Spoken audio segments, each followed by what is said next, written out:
It was a gray, chilly morning at Heathrow Airport, the kind where everything felt routine, people rushing, coffee steaming, luggage wheels humming against polished floors. Among the hundreds moving through the gate, Emma Clarke, a British woman in her early 30s, blended easily into the crowd. She wore a pale beige coat, her blonde hair tied in a neat bun, her expression calm, almost too calm. To anyone watching, she looked like just another traveler heading home or escaping one. In her right hand, she carried a small leather handbag. In her left, a steaming paper cup of tea, English breakfast, no sugar. She didn't speak much. When the attendant at the gate scanned her boarding pass, Emma smiled faintly, nodded, and walked down the jet bridge toward Flight 781 to Dubai. The aircraft, a sleek Airbus A330, gleamed under the morning light. Inside, cabin crew greeted passengers with bright, practiced smiles. Emma found her seat, 17A, by the window. She placed her bag beneath the seat, buckled her belt, and stared quietly outside as the airport. Ground crew loaded luggage, a child in the row. A head laughed at a cartoon on his mother's phone. A businessman argued softly into his headset about a contract deadline. Everything was normal, painfully normal. But inside Emma's mind, the world was anything but calm. Every sound, the engine spool, the safety announcement, the click of seatbelts, registered in sharp detail. Old habits died hard.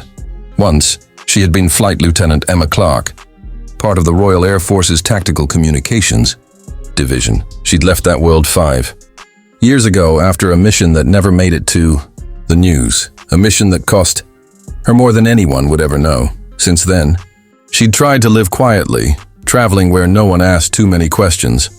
As the plane taxied onto the runway, Emma's fingers gripped the armrest. It wasn't fear, it was instinct. The engines roared.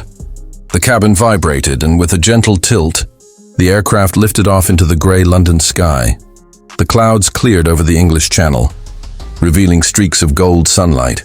Passengers relaxed, conversations began, and flight attendants rolled carts down the aisle. Emma sipped her tea, gazing out at the endless blue. But halfway through the flight, her calm began to fracture. A man across the aisle, tall, tense, wearing a jacket too heavy for the cabin, caught her attention. He avoided eye contact, kept adjusting something near his wrist. Another 2 men, seated several rows back, exchanged subtle nods. To most passengers, it meant nothing, but Emma noticed patterns, timing, silence, synchronization. Her heartbeat quickened. Her gaze shifted to the cockpit door, steady, focused. Years of training surged back like muscle memory. Something was off. As the aircraft crossed over the Mediterranean, Emma's reflection in the window stared back at her. Calm, polite, invisible. No one around her knew that this quiet woman had once flown combat missions in the world's most dangerous airspace, and no one, not even the crew, realized that danger was already on board. 37,000 feet above the Mediterranean, peace shattered in a heartbeat. The aircraft's cabin, moments ago filled with soft chatter and the clinking of teacups, erupted into chaos. 3 masked men surged down the aisle, movements fast, rehearsed, and merciless. Their shouted commands in harsh Arabic tore through the hum of the engines. "Hands up! Heads down!" one bellowed, waving a black pistol in the air. A flight attendant dropped the tray she was carrying, porcelain cups shattering across the aisle. The cabin crew froze, trembling, their training useless against the terror in front of them. One of the hijackers, tall, wearing a dark jacket and gloves, yanked open the forward galley curtain. In his hand, a small, homemade explosive flickered with a blinking red light. The sight silenced the cabin instantly. A child began to cry in row 18, and the sound was like a spark in dry wood. Fear spread everywhere. The captain's voice came over the intercom, strained but steady. "Ladies and gentlemen, please remain calm and stay in your seats." "Do not move!" the terrorists shouted again, forcing everyone to their knees. A man who tried to stand was struck hard across the face with the butt of a rifle. Blood splattered onto the seat cover. From seat 17A, Emma Clarke watched every move. Her breathing was controlled, shallow the way she had trained years ago. Focus first, emotion later. She saw their coordination, 2 men moving in rhythm, the third watching the cabin door. This wasn't random. It was a planned operation. Her eyes swept the scene, positions, weapons, timing. Her instincts, buried under years of quiet civilian life, were roaring back to life. Then one of the hijackers grabbed the child who had been crying. A boy, maybe 7. He pointed the gun toward the aisle, shouting at the mother to stay silent or the boy dies first. Something inside Emma snapped. Her pulse surged. That image, the fear of a mother, the helplessness of a child. It hit too close to the memories she had spent years trying to bury. Beside her, a young flight attendant crouched behind the seat, hands trembling. Tears rolled down her face as she whispered, "Oh God." "What do we do?" Emma turned her head slightly, her voice low, controlled.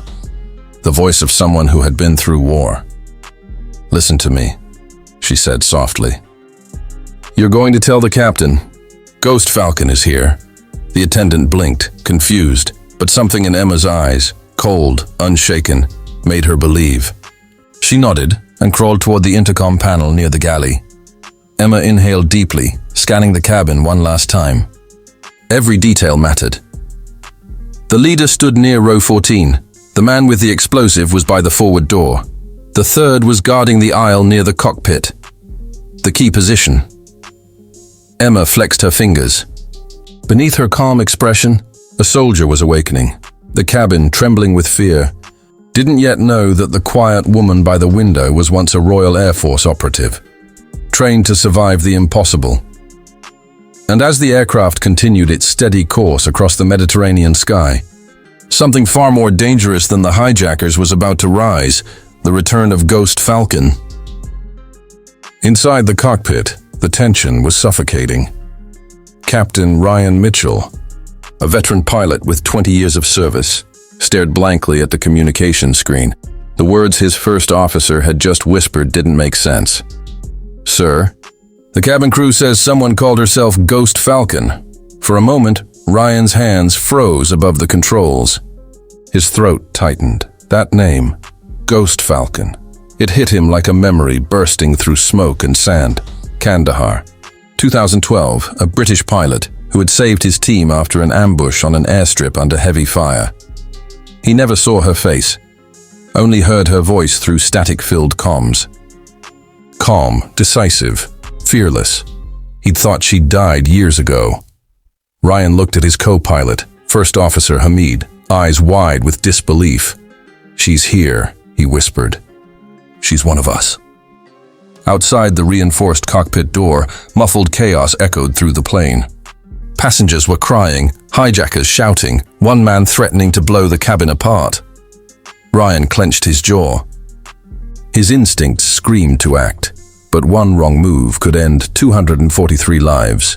Then a soft voice crackled over the internal cabin mic. "Captain, it's Ghost Falcon." "Don't speak. Listen carefully." Ryan froze again. That tone, low, steady, controlled, there was no doubt. It was her. "You've got 3 men. One at the forward door with an explosive, one mid-cabin with a handgun, one near your cockpit. When the cabin lights flicker 3 times, cut the cabin pressure by 15%. That will disorient them. On my signal, switch the seatbelt sign twice. Quick. That'll be my green light." Her calm precision, under pressure, sent chills down his spine. It was like hearing a commander on a battlefield, not a passenger, on a doomed flight. "Roger that," he replied quietly, almost reverently. Hamid glanced at him, nervous. "Sir, we can't." "We can," Ryan interrupted. "If she's who I think she is, she's the only chance we have." Outside, through the cockpit door camera, they saw her, Emma Clarke. Her movements deliberate, eyes locked on the hijackers. No panic.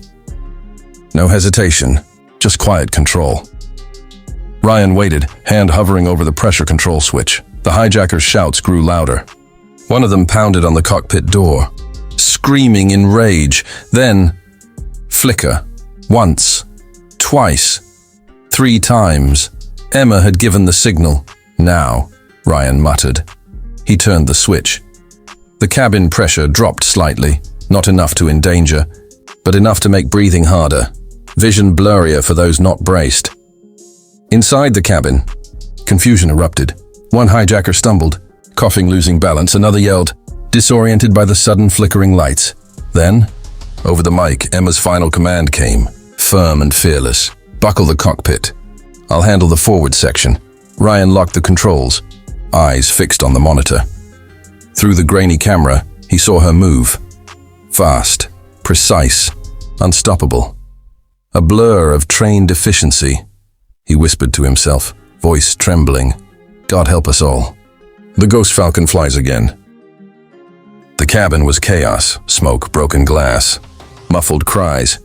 But through it all, one figure stood steady.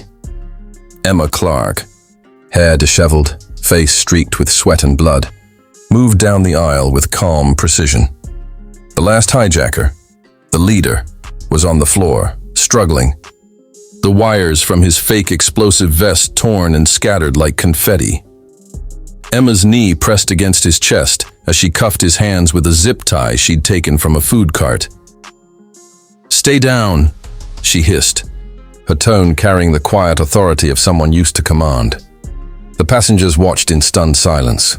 For hours, they had lived in terror. Now they watched their fear turn into disbelief, and then into applause. Emma didn't smile. She just looked around, checking every seat, every face. "Is anyone hurt?" she asked. A mother nodded tearfully, clutching her child. "Thank you." "Thank you," she whispered, voice trembling. Emma just nodded once. "You're safe now." She looked toward the cockpit door, and with a deep breath, pushed it open. Inside, Captain Ryan and First Officer Hamid turned in shock. Emma stepped in, steady, bruised, eyes sharp but tired. Behind her, two crew members held the subdued hijacker, now unconscious. Ryan stood. His voice cracked as he spoke. "Ghost Falcon. I never thought I'd hear that voice again." Emma gave a faint smile. "That was a long time ago, Captain." Just Emma now. Ryan looked at her, really looked. The same quiet strength he remembered from years ago still in her eyes. He wanted to say more, to thank her, to ask how she'd survived. All these years off the grid, but she simply nodded toward the window. "Let's get them home," she said. The engines hummed steadily as Flight 781 descended through the soft dawn clouds. Dubai's skyline glimmered in the distance, golden light rising over the desert. In the cabin, passengers held hands. Some prayed, some just wept quietly. A little boy, the one she had saved, peeked out from his mother's arms and smiled at her. Emma smiled back, the first real smile since the flight began. The plane touched down with a smooth, perfect landing, the kind that makes no sound, only a long sigh of relief. Applause broke out instantly, tears, hugs, laughter through exhaustion. Over the intercom, Captain Ryan's voice came, steady but emotional. "Ladies and gentlemen, we've landed safely in Dubai. On behalf of the crew, we thank you for your courage, and for one extraordinary passenger." Emma sat by the window again, watching the sunrise spill across the runway. The sky glowed orange and pink, the light reflecting off the aircraft's wings, serene, peaceful, alive.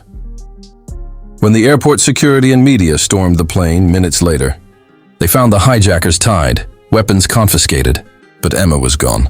Her seat, empty, her bag, missing. Only a Royal Air Force insignia patch, tucked under the seatbelt, remained. Captain Ryan picked it up slowly, a faint smile tugging at his lips. "Just a passenger today." "Captain," she had said, but he knew better. For the 243 souls aboard Flight 781, Emma Clarke, Ghost Falcon, would forever be their silent guardian.